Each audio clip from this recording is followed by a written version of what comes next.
Neki simptomi poremećaja ličnosti mogu se javiti već u djetinjstvu i to u vidu nemira, poremećaja pažnje, agresivnosti i laganja.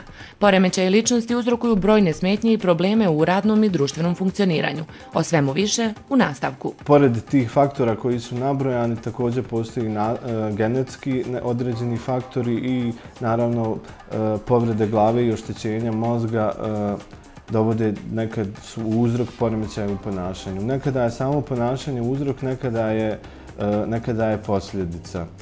Ono što sam napomenuo, znači ako se ne otkrije u toj ranoj dobi, kada je ličnost već stasava, kada dobija punoljetstvo, sve se ide dalje u dubiozu, nemogućnost realnog poimanja samog sebe, sredine, nema te konekcije, interakcije, antisocijalnost, ponekad narcisoidnost,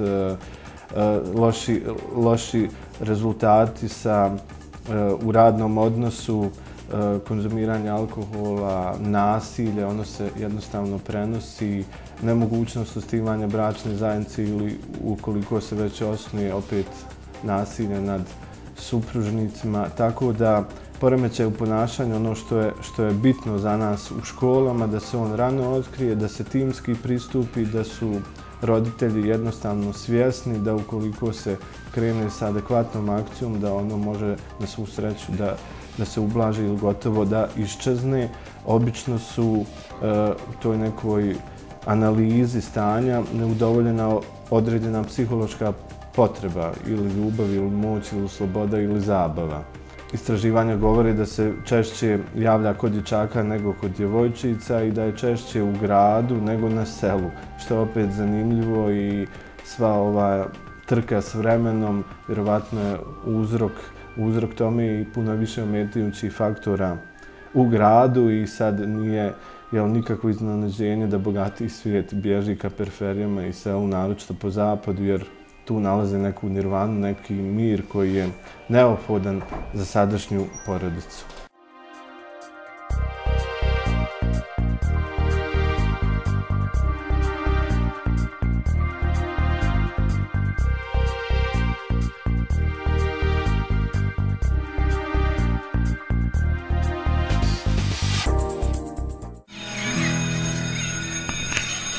Centar za kulturu dijaloga već 2 godine organizujući periodične debate nastoji vršiti pritisak na institucije vlasti i nevladin sektor kako bi se problem maloljetničke delinkvencije riješio.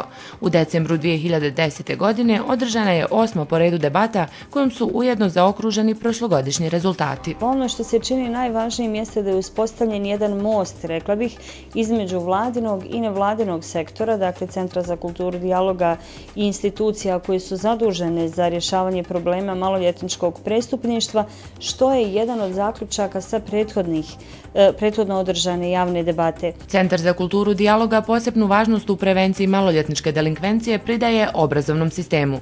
Za ovaj centar aktivno uključivanje škola u rješavanje problema maloljetničke delinkvencije od neprocjenjive je važnosti. Ono što nas je na ovoj posljednjoj debati obradovalo jeste da su konačno škole koje bi trebale biti najzainteresiranije za ovaj problem se odazvale u nešto većem broju, što nije bio slučaj u prethodnim debatama. Možemo reći da su možda samo na prvoj javnoj debati gdje je bilo veće prisustvo škola, a ta debata je, ne smijemo zaboraviti, održana neposredno nakon ubojstva sarajevskog srednjoškolca, tako da je dobra okolnost da su se škole ponovo aktivirale. Velika odgovornost je i na medijima. Nedostatak proaktivne uloge medija u rješavanju problema maloljetničke delinkvencije još je jedan od problema. Zaključak, ali golem prigovor jeste bio neangažman medija na rješavanju ovog problema.